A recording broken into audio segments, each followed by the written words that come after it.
In my previous video about Blindfolded Ratatouille, me and my friend Mahr managed to beat Ratatouille blindfolded. Yes! This video is about how we did it and why we're doing it again. During our first blindfolded challenge run, Mahr was the one playing the game and I was giving him directions. This is because, though a good amount of the levels are theoretically beatable without help, the final minigame section requires you to beat 4 different minigames that offer nothing in the form of audio cues and can be memorized because they are random every time you play them. So if we want to beat the game blindfolded from start to finish, it would have to be with one player guiding the other. Since me and Mahr both speedrun this game, we aim to follow the any % route as close as possible. This mostly means that we made use of a trick called Deserted Kitchen early. If these are roughly all the major events in the Ratatouille video game, then this is what you'll skip by performing this trick.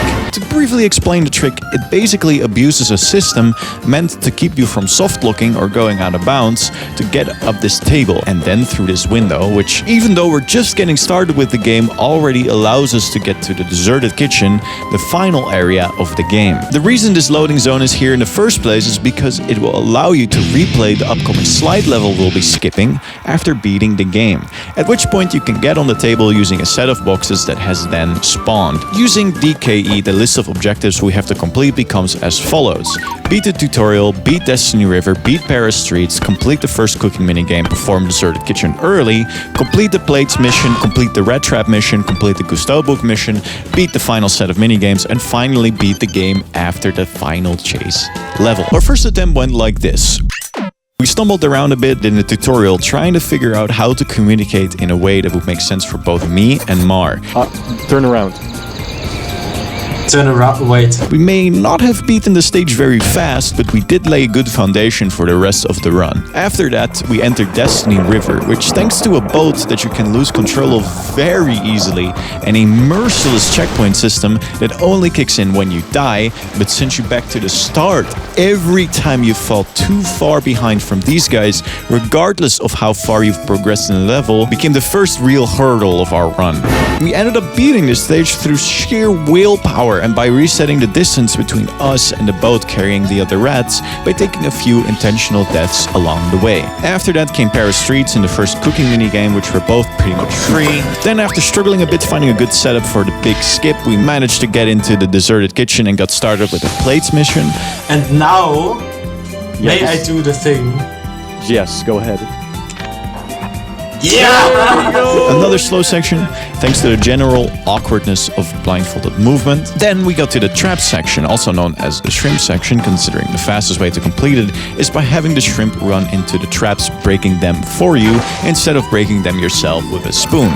Keeping in mind how ferocious the shrimp are, we didn't want to deal with the hassle of using spoons, so we took a gamble on the shrimp's AI, hoping they'd hit the traps whilst they were, doing everything within their power to kill us. After mostly unintendedly getting the shrimp to break all the rat traps, we got to a section where we wasted a lot of time trying different strategies to get up to the bookshelf holding the Gusto book, until we finally used a mostly intended way to get to the book. We maneuvered around this pod lobster carrying a chili bomb to get past this pod lobster and this sea urchin to get into this hallway filled with bugs, which can only be killed by squishing them with this ball.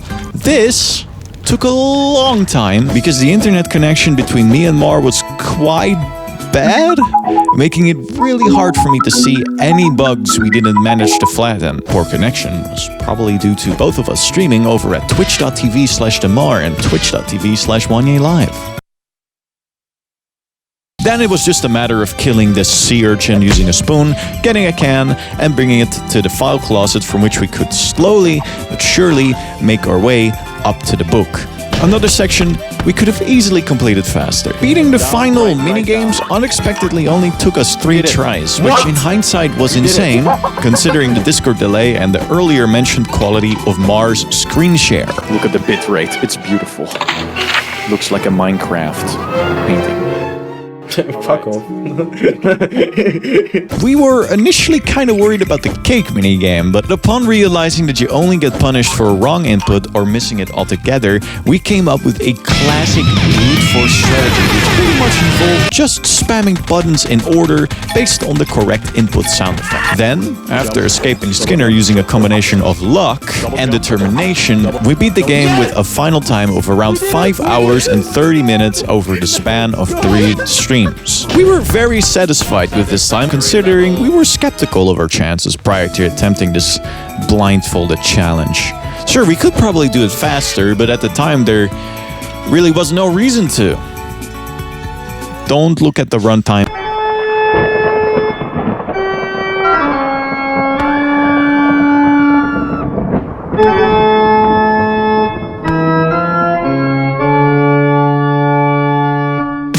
If you don't know what category extensions are, they're generally speedrun categories that differ from very common categories like any percent, no major glitches, and 100%, to the extent that they don't really fit on the main board. These tend to be a bit sillier, but usually do feature cool tricks, routes, and optimizations that wouldn't really make sense for the main categories. A famous example of a category extension is,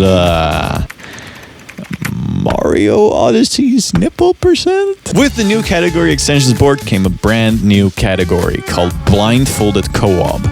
We obviously couldn't submit the 5-hour, 30-minute run because we took multiple day-long breaks and Mahr occasionally took off his mask during the run to drink some water. So instead we decided to attempt a full run, and since it was an official speedrun now, we aimed to smash our previous time. I'd love to say that we did this on the very first try, but sadly, our first attempt has become lost media. But luckily for you, viewer, I happen to have a perfect digital recreation of Mahr that I trained on hours of his speedruns, with which I created an approximation of what the run looked like using the run splits. I call it Martificial Intelligence. Oh my god, Bonnie, I love you, have my baby. Okay, run 2. Tutorial went really smoothly. We knew what we were doing, so we moved fast and confidently. After that, we almost first tried Destiny River, but we got stuck very close to the end. Oh no, what a shame. We almost did it first try, but alas, what a cruel world we live in. After a couple more back-to-back promising attempts that ended up failing, we ended up at Home Stink Home way ahead of our previous run. Bear Streets in the soup minigame were even more trivial than before, and we even managed to hit Deserted Kitchen early on our second or third try. Oh, we're cooking this run.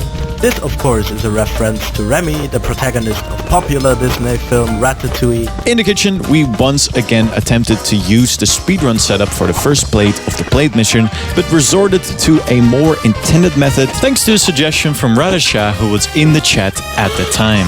After that, we knocked off both the first and the second plate and finished off the plates mission by locking Skinner in this closet. My moment to shine. Oh yeah, baby, works every time. This section took some time, but we were still way ahead of our previous attempt. Shrimp RNG was in our favor this run, but considering the shrimp section's inherent chaotic nature, took about the same amount of time to destroy all the rat traps as last time. The book section in this run is the last recorded split of this run, and for a good reason, cause it took us a ridiculous amount of time to complete. This section taught us just how lucky we got when we did our first blindfolded run through of the game. See, for this mission, we need to use these 2 holes in the wall to get to Skinner's office. The holes have some protection though, so we first need to complete a couple tasks to be able to get through them. During this mission, you need to get rid of this pod lobster by feeding it a chili bomb.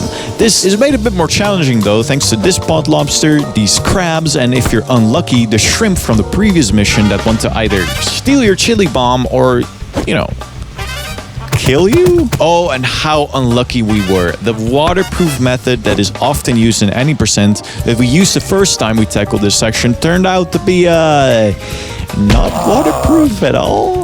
We probably managed to be hindered in every possible way until we just decided to get rid of every obstacle in our way.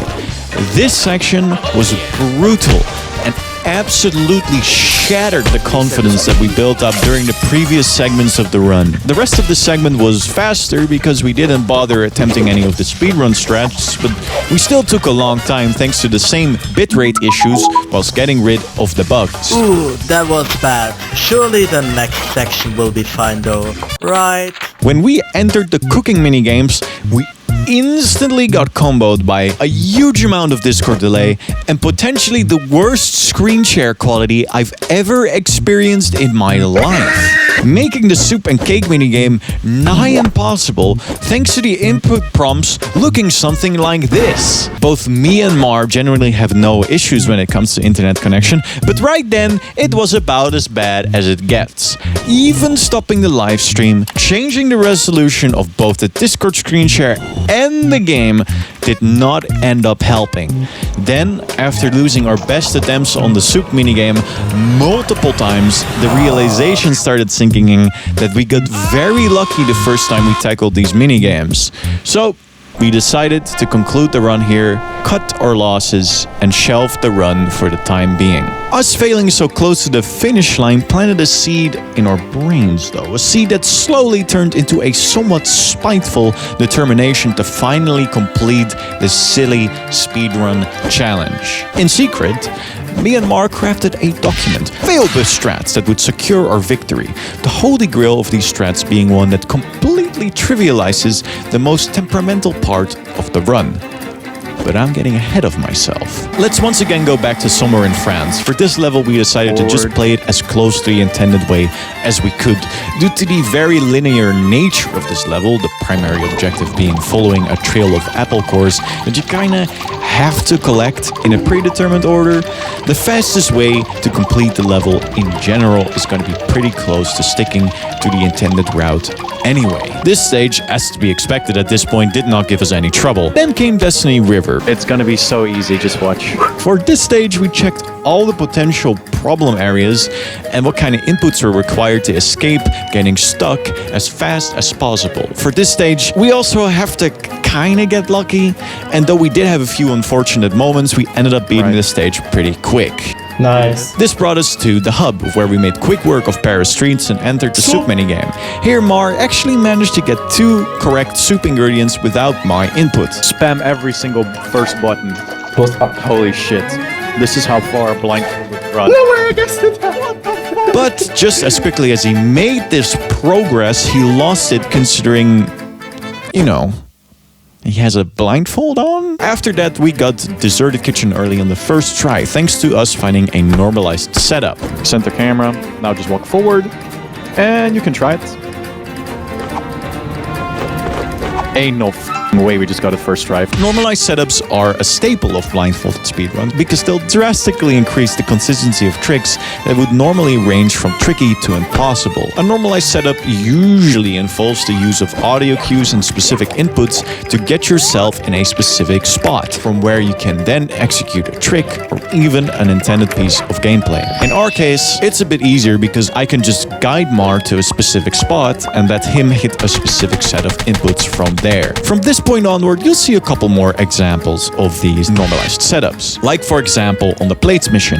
After we talk to Git, we grab a nearby can. The can is to your left. And set ourselves up in whatever this sticky substance is and walk straight forward, perfectly avoiding the pond lobster and crabs that could easily take away our can until we hear the iconic flip flip flip flip sound from the slippery puddle of whatever this may be, and walk to the trash can to get up to the first stack of plates. And then action key. Nice. But for the second stack, we need to be wary of the fact that this lobster can actually get close enough to destroy your cover. Forward, forward, forward, forward. Okay, thank you. Now forward. Yep. We're in front of it now. Try pressing the action key. And we did it. And after that, well, you know the drill at this point. And now you know what to do.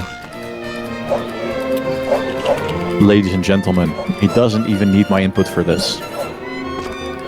This is all him. Yay! Now it's once again time for shrimp. Stop, stop, stop, stop, stop, stop! This went about as expected, but does mark the first time where we actually managed to get the shrimp to charge in directions we wanted them to, instead of just getting lucky, I guess. Bringing us to the mission that gave us so much trouble last time. To save us from what we went through in the previous run, we made a route that would either completely get rid of or avoid all obstacles. Our previous route basically takes a long way around to avoid detection from the crabs and the pod lobster, bringing the chili bomb to this pod lobster, after which we activate the mission, pick up the spoon that just spawned, kill the sea urchin, and proceed to do the second part of the mission. The downside of this round is that you are still able to get your chili bomb stolen or drop it by getting hit if you're unlucky or your movement being slightly off.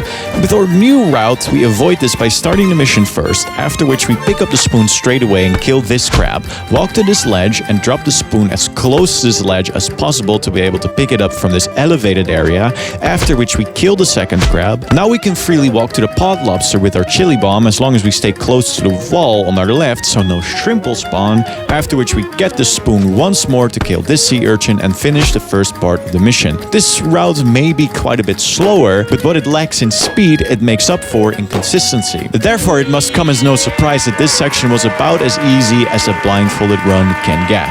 For the bug-infested corridor, we didn't really have a plan outside of deciding that neither of us would be streaming to make sure Mahr's screen share wouldn't suffer from it. This made our objective so much easier because I was finally able to distinguish the bugs from the ground. Now forward. Nice. Nice. Whoa. Oh, nice combo. It's like Fruit Ninja almost. Forward.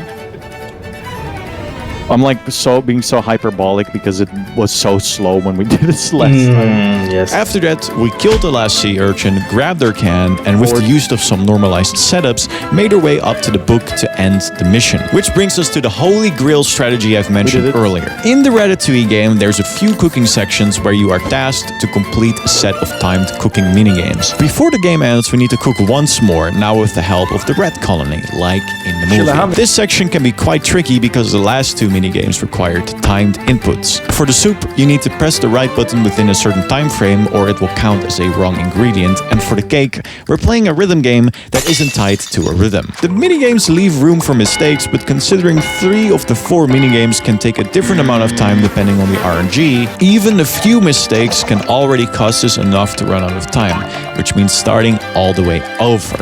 Luckily for us though, I figured out that we could apply a pretty simple process to the minigames that would make specifically these 2 sections a walk in the park.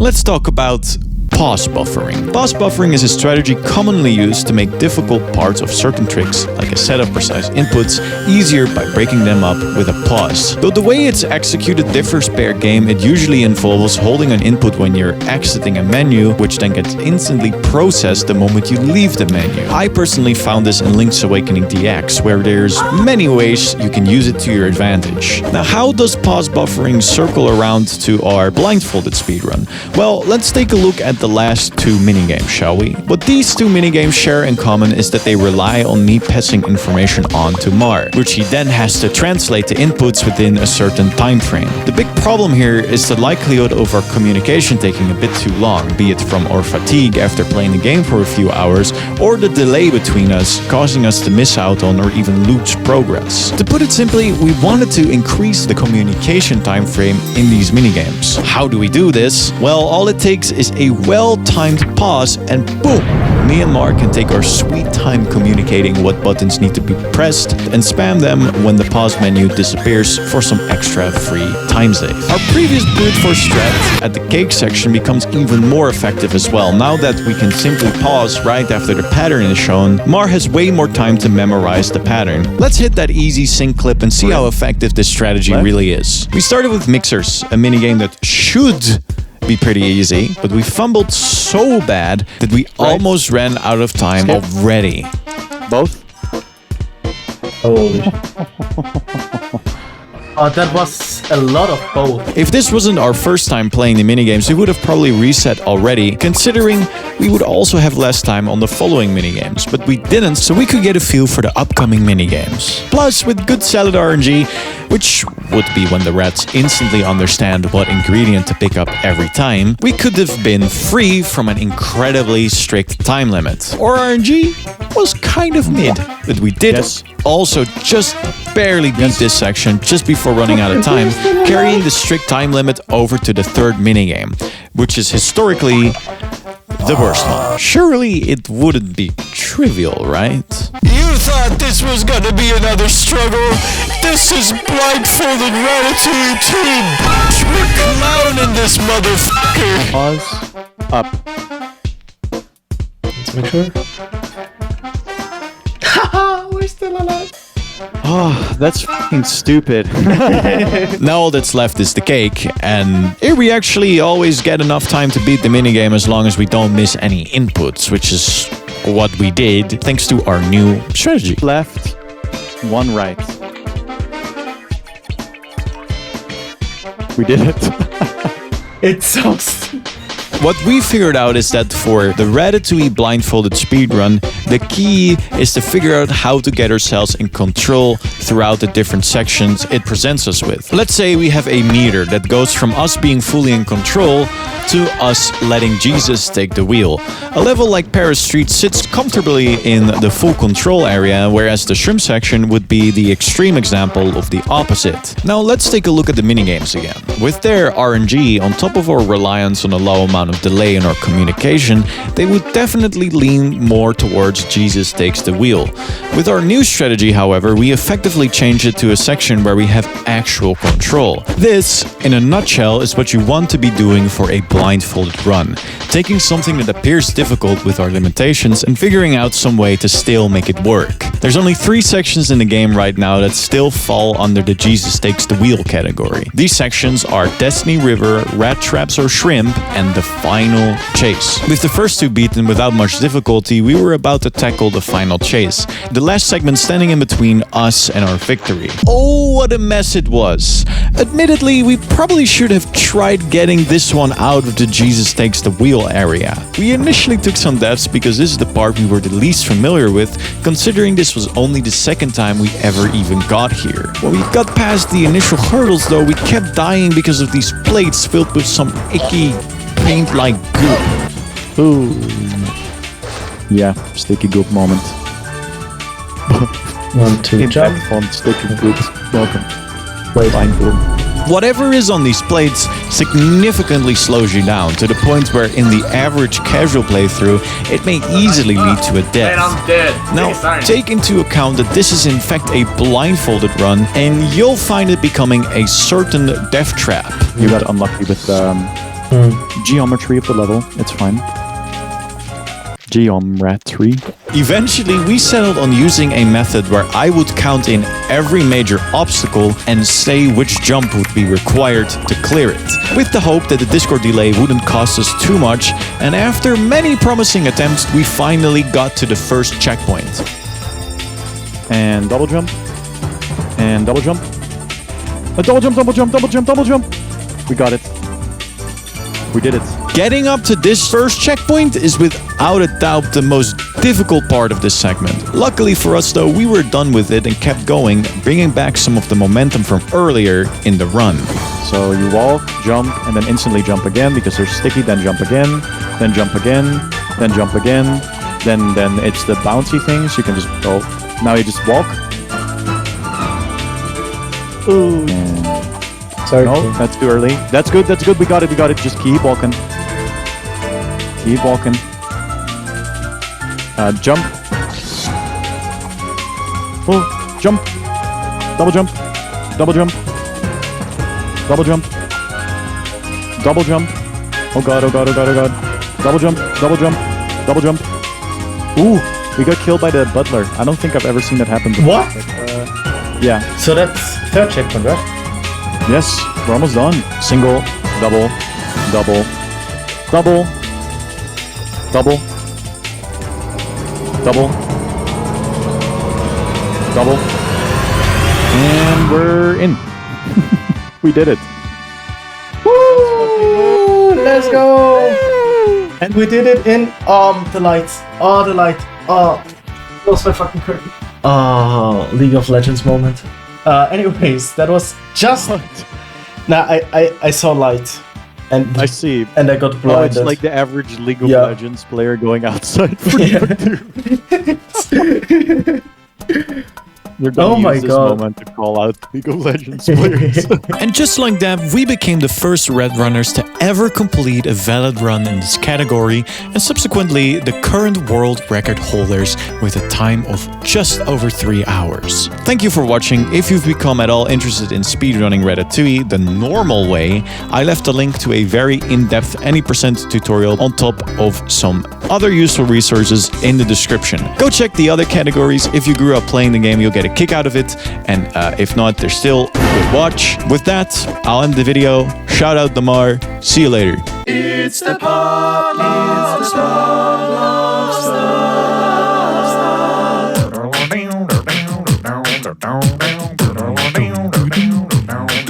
There's this little lobster living in a pond, and he wants to take every item we got. He's a greedy bastard that we'll have to kill with a saucy bomb that has a lot of chill. We'll kill the pod lobster.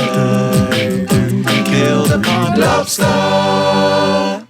If you didn't take any break, we could have had a sub 3 hours next time. I mean, I could have just pissed my pants. Yeah, that would have been great, I think.